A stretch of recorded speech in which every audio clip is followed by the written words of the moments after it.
tradicionalmente se habla de arte emergente, como que surge, pero ahora también se habla de emergencia en el arte de otra manera, de procesos que surgen de situaciones favorables, en donde un artista, como se habló ayer en mi escuela, en otra discusión bastante interesante, un artista, en palabras de Joseph Beuys, es un escultor social, entonces genera situaciones y al operar sobre lo social, en realidad lo que de ahí surja está fuera de control. Entonces la complejidad tiene que ver con la pérdida de control, con la pérdida de la capacidad de predecir, con la idea de que pequeñas variaciones en realidad modifican la evolución de las cosas tremendamente. Emergencia tiene que ver con la idea de que combinando ciertas cosas aparentemente simples, lo que se puede obtener es más complejo que la suma de las complejidades. ¿De acuerdo? Voy a poner un ejemplo para mí muy poético que surge de cruzar dos códigos, dos lenguajes. Este se lo inventó Conway, que es el mismo que inventó el juego de la vida, que también voy a mostrar. Es así, se dice, el juego se llama más o menos, se escribe como se oye. Entonces, comienzo con el 1. Voy a aumentar la fuente. Si habla así alejado del micrófono, ¿se oye bien? Es que si no, retumba mucho. ¿Okay? Si no están oyendo bien, me dicen. Ok, ¿qué hay ahí? ¿Qué es eso? ¿Ah? Un 1. Entonces yo escribo lo que oigo. ¿Ok? Un 1. ¿Para qué hay? Ok, escribo lo que oigo. 2 unos. ¿Para qué hay? 1, 2 y 1, 1. 1, 1, 1, 2 y 2 unos. 3, aparece la cifra 3, unos. 2 doces y 1, 1, etc. Y se genera una secuencia. Y pueden creer la cantidad de propiedades matemáticas que tiene esta secuencia. Y ya de entrada uno puede preguntarse cosas como esto, su crecimiento en términos de número de cifras, ¿aumenta, tiene límite, tal? Preguntas como las cifras, hasta ahora la más grande alcanzada es el 3. ¿Puede haber otras cifras? Y la respuesta es no. ¿Y cómo me lo demostró? Solo se llega hasta el 3 en cifras, ¿sí? El crecimiento es exponencial. Si empiezo a dividir los números aparece la proporción áurea, etcétera, etcétera, etcétera. Empieza a haber propiedades, cosas como mágicas. Y Conway, digamos, descifró gran parte de este código que surge de la naturaleza, de la cultura, ¿de dónde?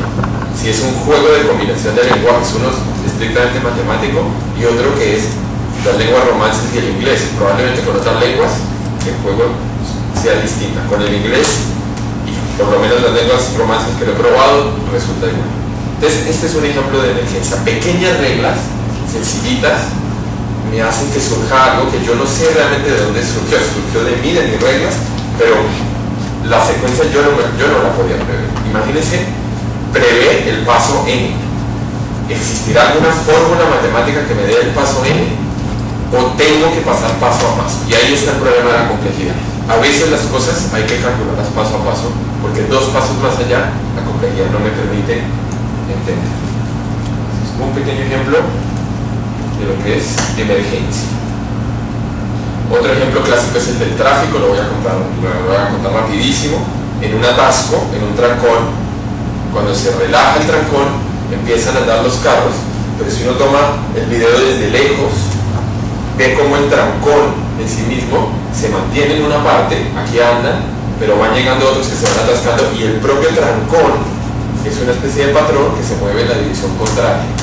Y ocurre algo bonito, y es el patrón va en dirección contraria que los componentes de donde mete el patrón, porque eso señala que efectivamente el patrón como identidad, esa densidad de autos que además se puede ver en una foto, en un video,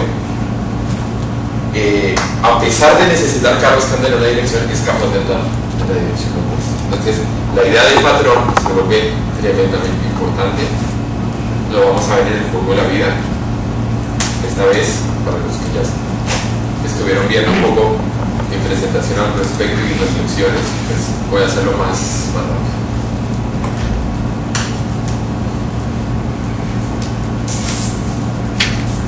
También de cómo.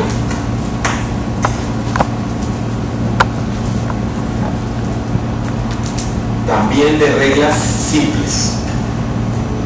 Quizá un poquito menos simples, pero es muy rápido. Yo lo voy a contar rápido y por supuesto pues va a ser un poco enredado y es muy fácil al que le interese investigar en internet, además puede jugar porque esta aplicación por ejemplo es gratuita para Mac, pero hay otras gratuitas para PC y en el mismo internet hay páginas donde ya se puede jugar, entonces no hay ningún problema. Célula viva, célula muerta. ¿Ok? Estas están todas muertas y aquí hay una viva. Y hay una regla que opera sobre el espacio que determina en la siguiente generación cuáles viven, o sea, cuáles sobreviven y cuáles mueren. O sea, son dos reglas. ¿Listo? Otra cosa importante es que una célula tiene 8 vecinos, arriba, abajo, derecha, izquierda y las diagonales. ¿Listo?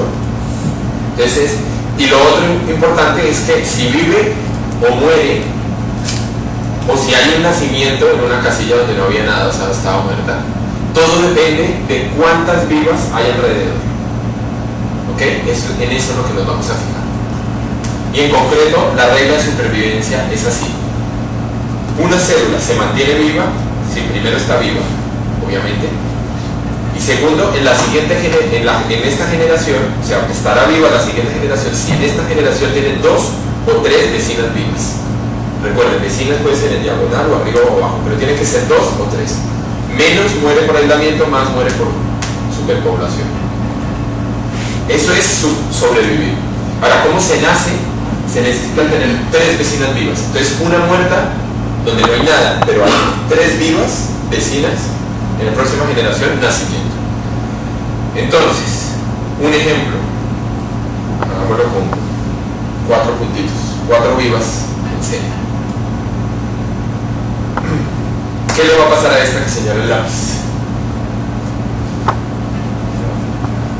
¿Cuántas vecinas vivas tiene? Una, y sobrevive con 2 o 3, entonces muere. Siguiente generación va a morir. Obviamente lo mismo le pasa a esta, que es el caso simétrico. Las reglas son simétricas, entonces no tengo que volver a pensar demasiado. ¿Qué le pasa a las 2 del medio? ¿Cuántas vecinas tiene una de estas? Esta que señalo, ¿cuántas vecinas tiene? Entonces, ¿sobrevive? Sí, 2 o 3 para sobrevivir. 2 o 3, y esta tiene 2. Y esta también tiene 2, sobrevive. ¿Sí? Ojo que estas no han muerto, van a morir en la siguiente generación. Ahora, toca mirar dónde hay nacimientos. Entonces, para agilizar un poco aquí donde tengo el lápiz, hay nacimiento porque hay 3 vecinas vivas abajo, justo la de abajo y las 2 diagonales. Y obviamente también aquí. Y obviamente por cuestión de simetría también aquí y aquí. ¿Sí? Las reglas son simétricas, no debería romper la simetría de esta configuración. Entonces, obviamente no lo voy a hacer como lo hacían los que jugaban esto, que lo jugaban con frijoles. Lo voy a hacer con esto que me calcula. Y efectivamente, murieron las 2 laterales, 2 nacimientos arriba, 2 abajo. Las 2 del centro van a morir porque hay superpoblación, tienen muchas vecinas, ¿sí? Las 2 de arriba y las 2 de abajo sobreviven y hay nacimientos 1 y 1 lateral.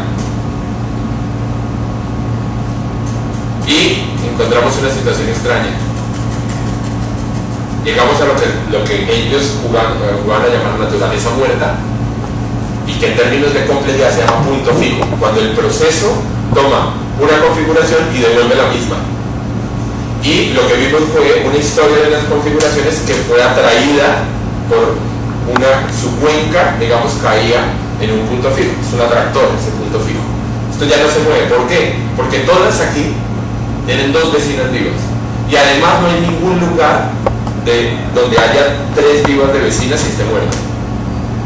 Este de aquí tiene 2 vivas, no da para nacimiento. Este de aquí tiene más de 3 vivas, tiene muchas. Naturaleza muerta. Y ya empiezan las preguntas. ¿Cómo? ¿Todas las configuraciones son tan aburridas como estas? Primera pregunta.